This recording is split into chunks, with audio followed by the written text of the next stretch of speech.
Bakit kay ganda at kay sige ang mundo kung ikaw ay bata pa? Magtampisaw ka sa tubig, maglaro ka sa kalsada. Hulin mo ang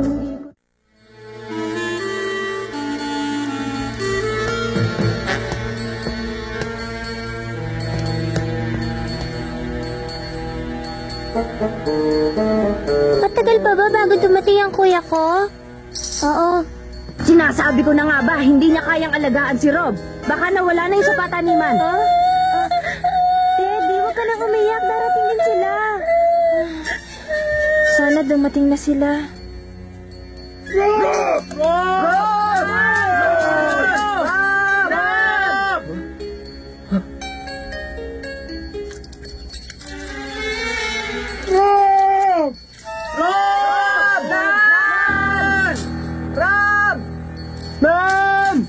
Rob! Nasaan kayo? Wala pa rin sila? Palagay ko po wala sila rito. Rob!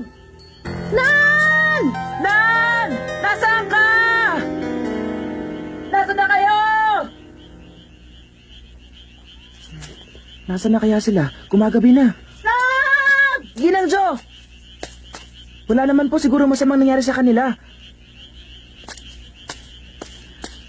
Malakas ang aking paniniwala na ligtas sila.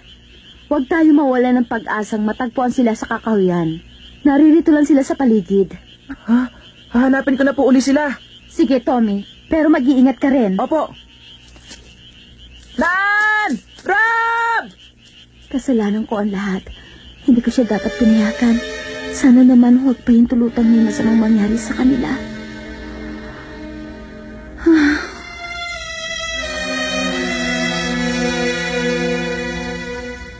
Rob! Nasaan ka? Sumagot ka! Rob! Rob! Narito na ako! Diba, sabi ko, kukunin ko lang ang strawberries mo.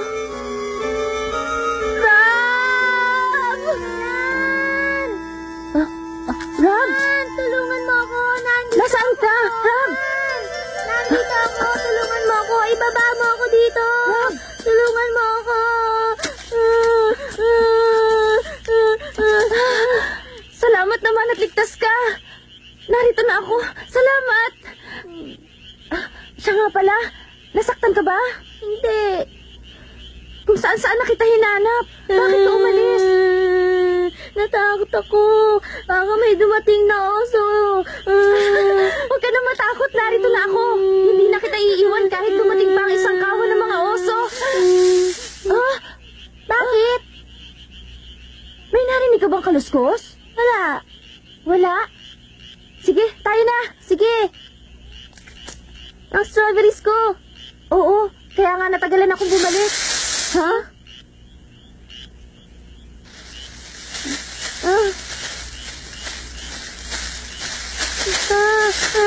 Nan! Ano kaya yun? Baka yung oso!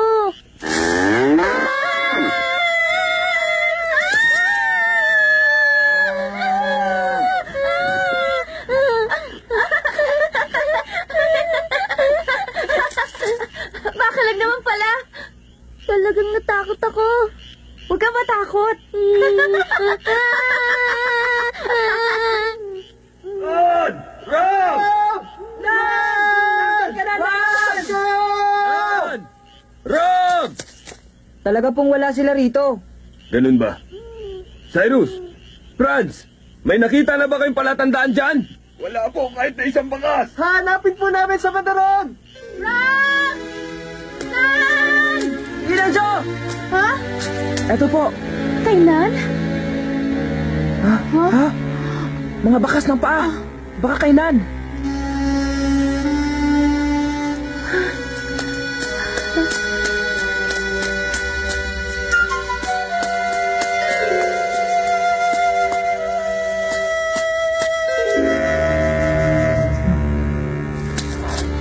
Naririto sila.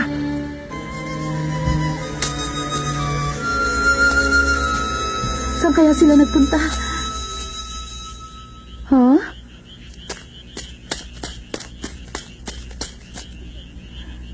Timba ni Rob. Kung ganun, naririto lang sila. Huh?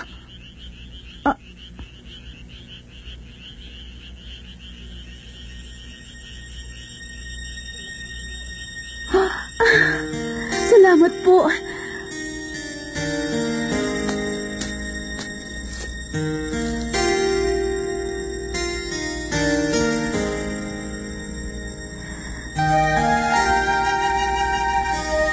Rob?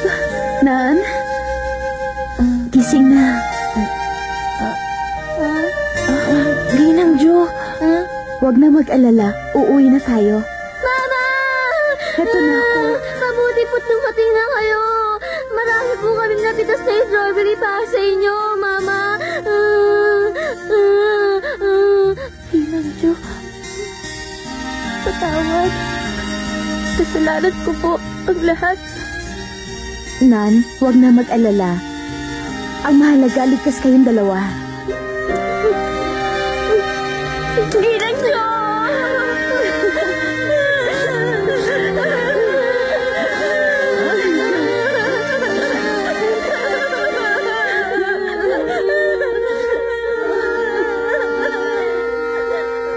Sa wakas, natagpuan na rin sila. Ginang Bayer! Dito po! Ginang Bayer! Andito po sila! Natagpuan na po sila, Ginang Bayer! Dito po! Nasaan sila? Dito! Halika kayo rito! Sa wakas, natagpuan din sila!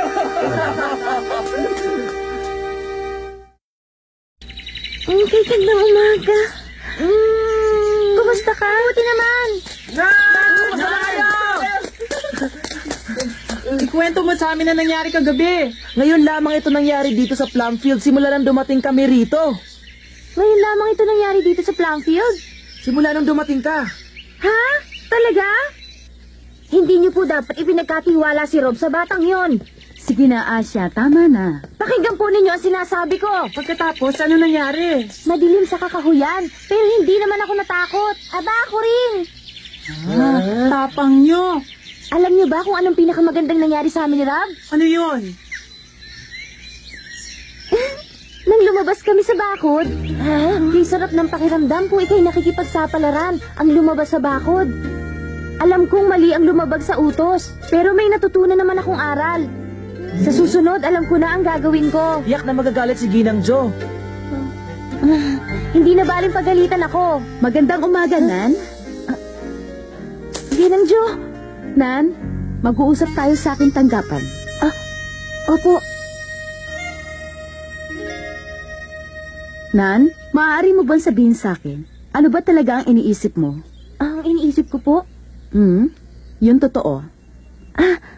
alam ko naman pong mali ang ginawa kong pagsuway at hindi pagtupad sa aking pangako at nagsisisi na po ako sa aking ginawa.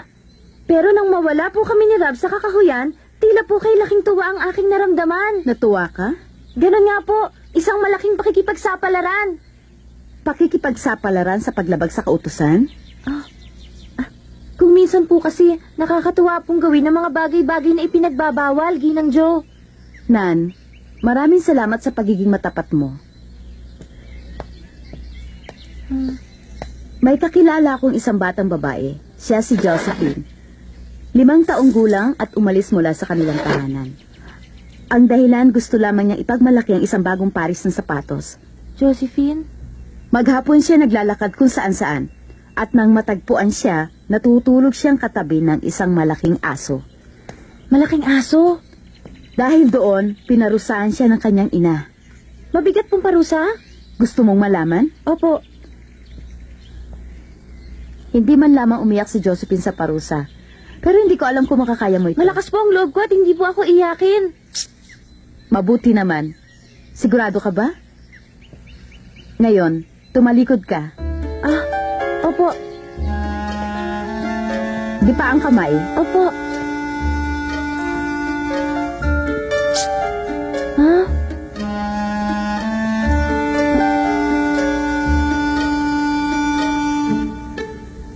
Labag sa loob ko na gawin ito. Ngunit ang kalayaan ng isang tao ay hindi nangangahulugang magagawa mo na ang bawat nanaisin mo. May hangganan ng ating kalayaan.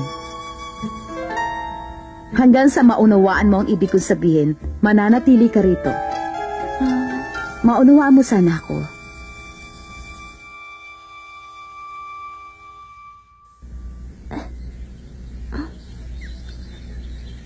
Kayang-kaya kong kalasing ang taling ito.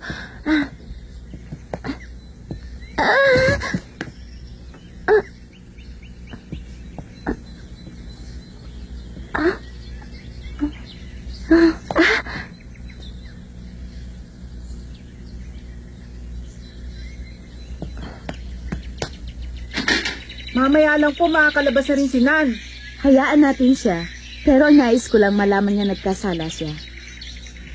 Alam kong bata pa si Nan, pero maaaring asahan.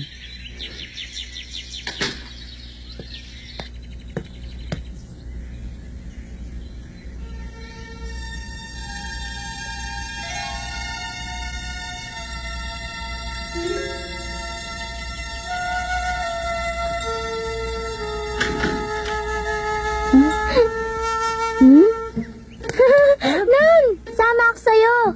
Dapat narito rin ako dahil hindi ako sumunod sa utos.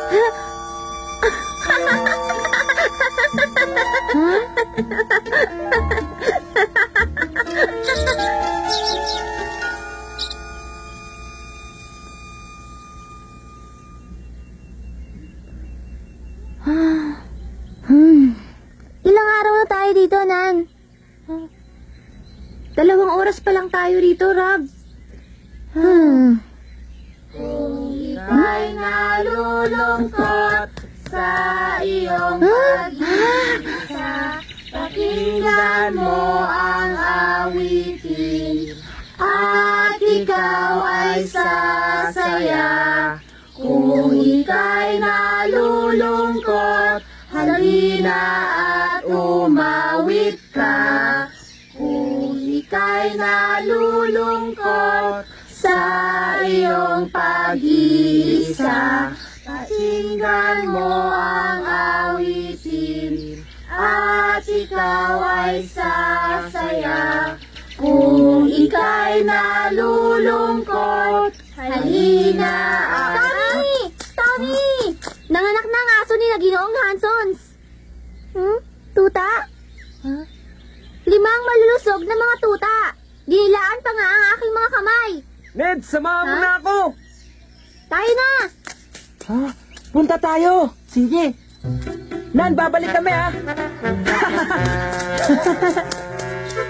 Hindi ka sama? Pero... Lalaruin natin ng mga tuta! Siya nga! Nan, babalik kami kaagad! Sana makita ko rin ang mga tuta. Nan, punta ako. Hintayin niyo ako!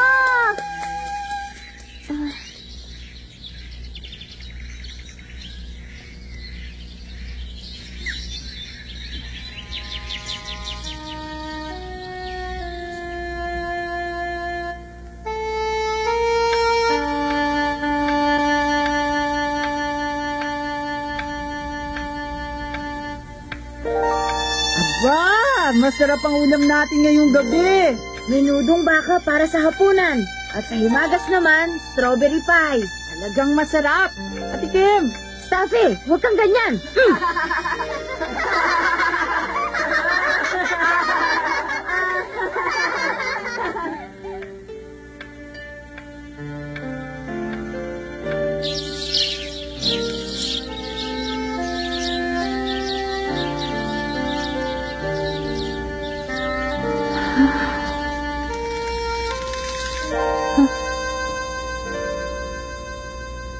Lumayas ka rin ba sa inyo? Kung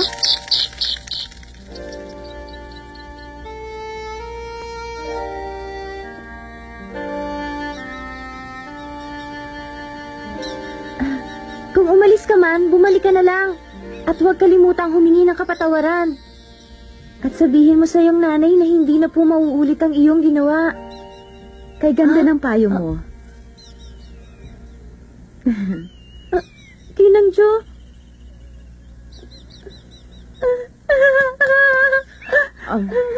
Patawarin niyo po ako sa aking ginawa. Hindi ko po alam kung ano ang aking hindi dapat gawin.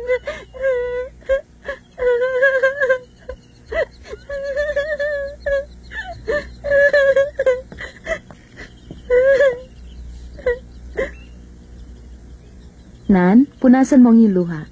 Opo.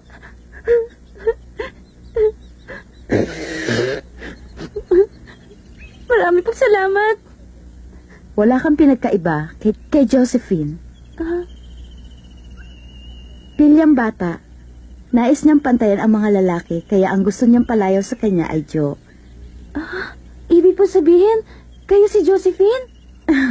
Nakikita ko sa'yo ang aking kabataan. Pilya rin akong katulad mo at hindi ako marunong makinig sa aking mga magulang. Ginang Joe? Marahil, mas sigit pa nga sa'yo ang aking kapilyahan ng aking kabataan. Muntik pa nga akong malunod sa ilog. Katatapos lamang noon ng isang malakas na bagyo. Bumabaha at malakas ang agos ng tubig. Mapanganib ang sabi ng aking ina, ngunit gusto ko ipakitang matapang ako. Hindi ko pinakinggan ng aking ina. Lumusong pa rin ako sa tubig. Nadala ko ng agos at halos malunod. Nasagip naman ako ng aming kapitbahay. Pinagalitan ako ng aking ina na nilisik na ang kanyang mga mata dahil sa malaking galit sa akin. Umiyak ako ng umiyak hanggang sa makatulog. Hating gabi na nang ako'y magising, wala roon ang aking ina.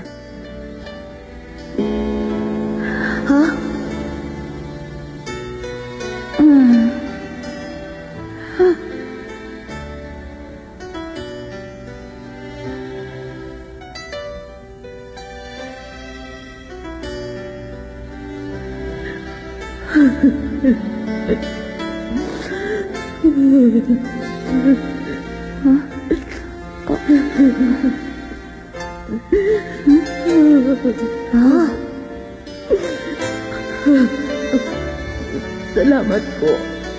At ligtas ang aking anak. Panginoon, marami pong salamat. Galit ng isang ina sa kanyang anak.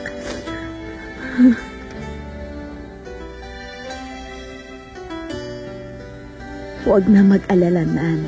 Ang mahalaga, ligtas kayong dalawa. At kagabi, tulad din siya ng kanyang ina.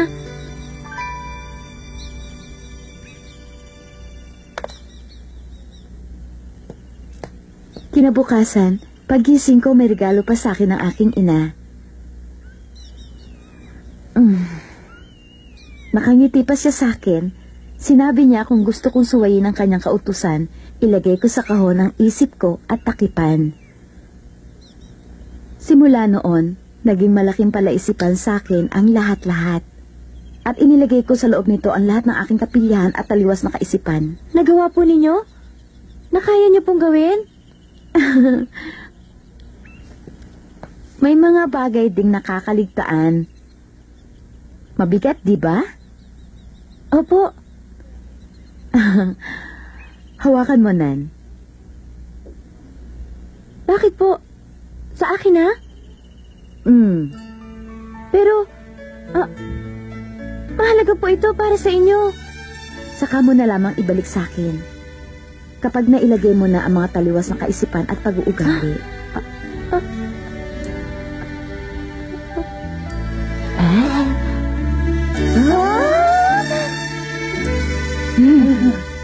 Marami po salamat. Opo, ipapasok ko po rito ang mga taliwas kong gawain. Ipinapangako ko pong magpapakabait na po ako, Ginang Jo. Ginang Jo.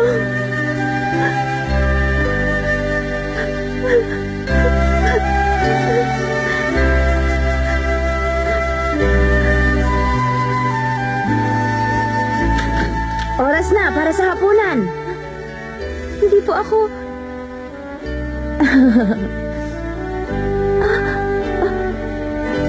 Ginang Jo.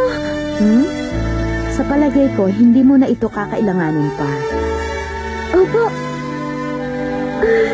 Huwag nang mag-aksaya ng oras. Masarap ang inihanda kong hapunan para sa lahat. Opo, gutom na nga po ako.